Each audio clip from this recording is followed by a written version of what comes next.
you wake up tired.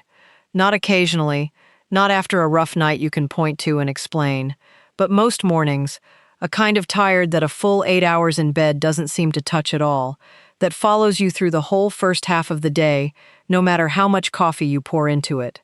If that sounds familiar, you're not imagining it, and there's nothing wrong with you that a stronger will alone could simply fix.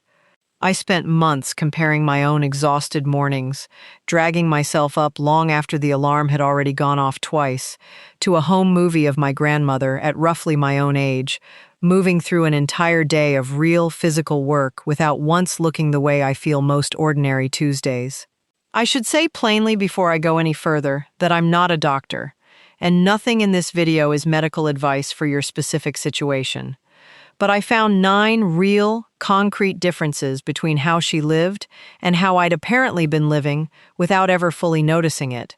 And once I actually changed them myself, one at a time over several months, something shifted that I truly wasn't expecting when I started.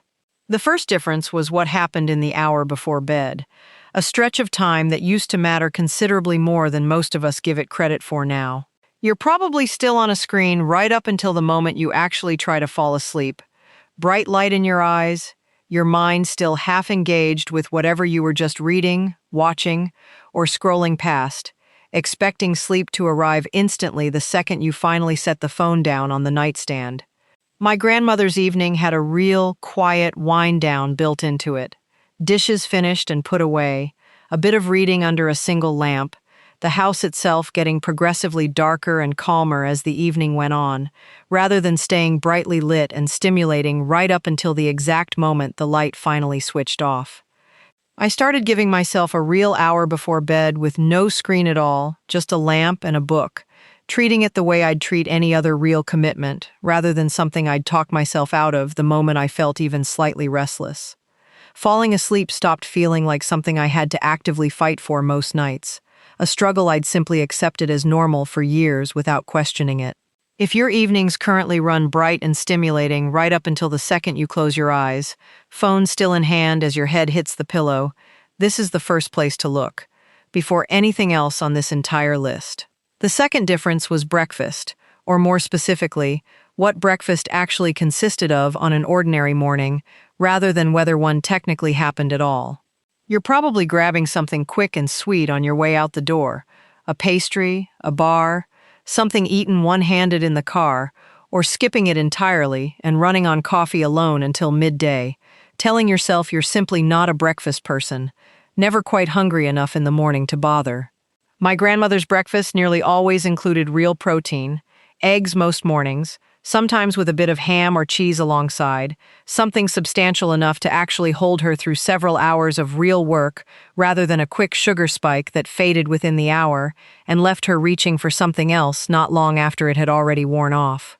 I started eating an actual breakfast myself. Eggs or something similarly substantial. A real change from the toast or nothing I'd been defaulting to for years without much thought. The specific mid-morning crash I used to treat as completely normal. An inevitable slump around 10 o'clock I'd start almost counting down to the moment I woke up. Simply stopped showing up most days once I made this one change and stuck with it consistently. If your mornings currently run on coffee and very little else of real substance, this is worth testing honestly for even a single week before dismissing it as unrelated to how exhausted you feel by midday. The third difference was how much of the day actually involved movement, rather than sitting still in one position after another. You're probably sitting for the vast majority of your waking hours. A desk chair, a car seat, a couch, one seated position bleeding almost directly into the next, with very little real movement woven in between. Exercise squeezed into a single dedicated session, rather than spread naturally through the day, the way it once was for nearly everyone. My grandmother's day had almost no long, unbroken stretches of sitting at all. Standing and walking built directly into ordinary household tasks throughout nearly every hour, movement that never once felt like exercise to her because it was simply how the day's actual work got accomplished, task by task. I started building in short standing and walking breaks throughout my own day, setting a reminder at first, since the habit didn't come naturally, and the specific afternoon heaviness I used to feel, a kind of low fog settling in reliably around 3 o'clock every single day, noticeably eased once I stopped sitting for hours at a stretch, without any real break in between. If your job or your day generally involves long, unbroken periods of sitting, this difference alone is worth taking seriously, rather than dismissing it as unrelated to how tired you feel by the time evening finally arrives. It's worth pausing here for a moment, because something became clear to me about halfway. Through working through this entire list, something that reframed how I understood every single difference sitting on it, both before and after this point. None of this was really about energy in some abstract, mysterious sense, a vague quality my grandmother simply happened to have more of than I did through no particular effort of her own.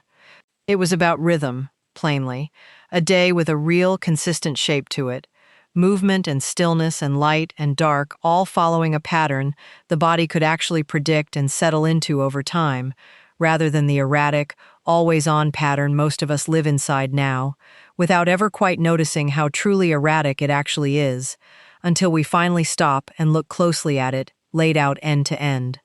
The fourth difference was water, plainly and simply, the actual amount of it moving through an ordinary day.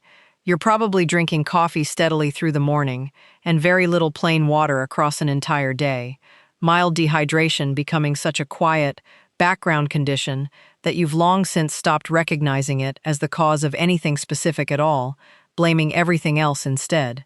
My grandmother's household drank water constantly through the day, a full glass with nearly every meal, and often between them too, coffee reserved mostly for the morning hours rather than sipped continuously as the day's default beverage from the moment she woke up until well into the afternoon. I started keeping a full glass of water actually visible on my own desk, refilling it deliberately rather than trusting myself to remember on my own, and the specific dull, foggy tiredness I used to feel by early afternoon, the kind coffee never seemed to actually fix no matter how much of it I drank, eased noticeably once I simply started drinking more water alongside it, rather than instead of it. If your daily fluid intake is mostly coffee, with very little actual water mixed in anywhere across the day, this is worth testing directly for a few days, before assuming the tiredness has some more complicated explanation entirely. The fifth difference was bedtime itself, or rather, the fact that hers actually had one. A real, fixed hour, rather than something that drifted depending on whatever happened to be on a screen, or whatever the day had demanded of her that particular evening. You're probably going to bed at a noticeably different time most nights, later on some, earlier on others, with no real consistency your body can actually count on and settle into over the course of weeks and months. My grandmother's bedtime landed at roughly the same hour nearly every single night of the year, and that consistency, it turns out, matters considerably more to how rested you actually feel the next morning than the total number of hours alone ever fully accounts for on its own. I started holding to a real, fixed bedtime myself, treating it the way I'd treat any other real appointment, rather than something flexible and easily pushed back for one more episode or one more scroll. The quality of my own sleep improved noticeably within about 2 weeks of actually holding to it consistently, night after night, without exception made for a particularly tempting show. If your own bedtime shifts considerably from night to night with little real pattern to it, this is worth fixing before anything else about your sleep itself, since it may be doing more quiet damage than the total hours you're actually getting.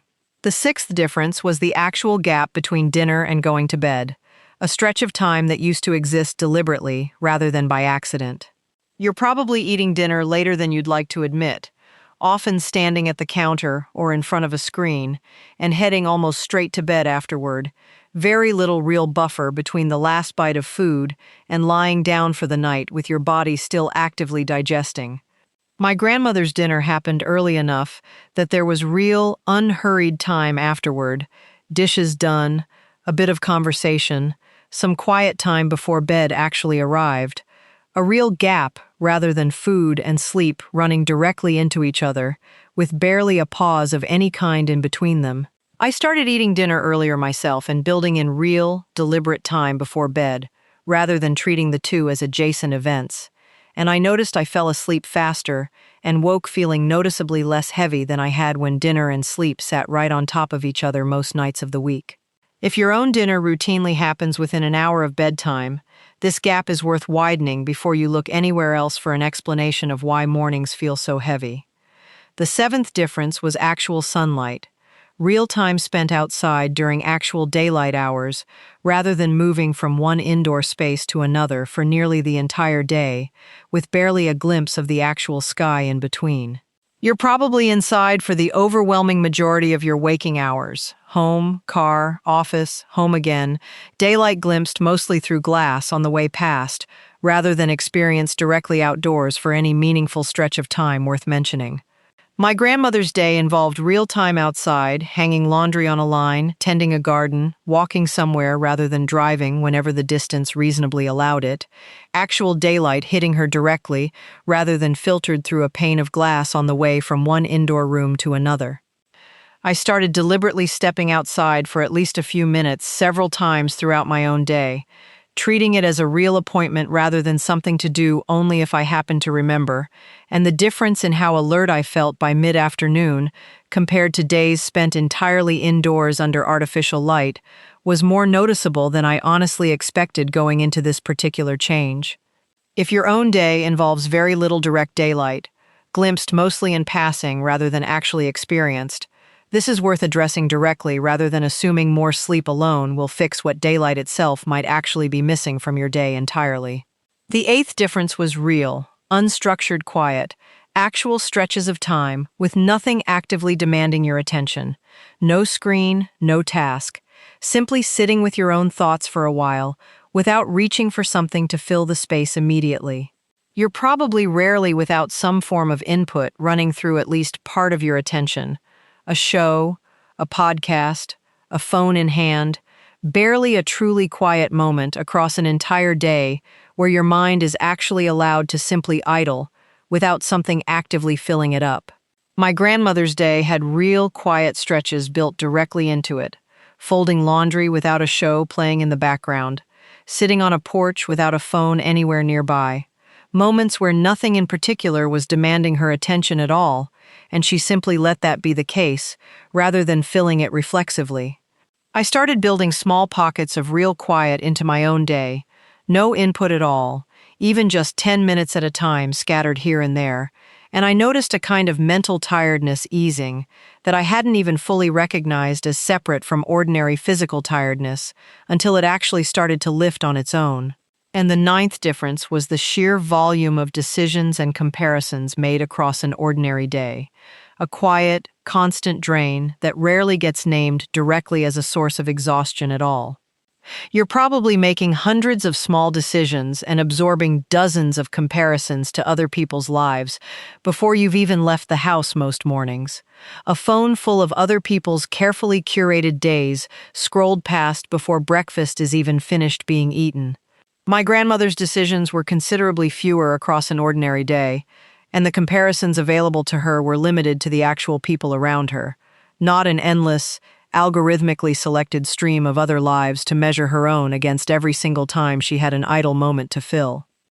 I started deliberately limiting how much of this I absorbed each morning specifically, phone left in another room for the first hour of the day, and the particular kind of tiredness that has nothing to do with physical exertion at all, the mental exhaustion of simply processing everything a modern day puts in front of you before you've even had coffee, eased in a way I truly didn't expect from something as simple as looking at my phone considerably less. None of these 9 differences, taken individually, would have struck my grandmother as remarkable or worth naming out loud to anyone, any more than breathing itself would have struck her as some kind of quiet achievement worth mentioning at dinner. They were simply the ordinary shape of an ordinary day, built without any particular effort toward energy as a specific, deliberate goal she was actively pursuing. Looking at my own days now, rebuilt over these past several months around these same 9 differences, I don't feel like I'm doing anything extraordinary either, nothing that would strike anyone watching as especially disciplined or remarkable. I just feel, more mornings than not, like I actually got the rest I was supposed to get, which turns out to be a considerably rarer feeling than I'd fully realized until I finally started experiencing it consistently again, week after week. I think about that home movie often now, my grandmother moving through an entire day without the particular heaviness I used to consider simply normal, an inevitable feature of being an adult with responsibilities, rather than something with real, identifiable causes I could actually address one at a time. I don't think she had some special reserve of energy the rest of us simply missed out on by being born decades later. I think she was living inside a rhythm that supported her, day after day, without her ever having to fight against it the way so many of us now fight against a day that was never really built with rest in mind at all. If you're reading through this list and recognizing more of yourself in it than you expected to when you first clicked on this video, start with whichever single difference feels most obviously, uncomfortably true for your own life right now. Give it a real, honest week before adding a second one on top of it, resisting the urge to change everything at once and burning out on the effort within a matter of days. And remember, the same way I had to keep reminding myself throughout this entire process, that none of this is medical advice. It's simply one woman's honest comparison between a life that used to leave her exhausted most mornings and one that, slowly, one habit at a time, finally stopped.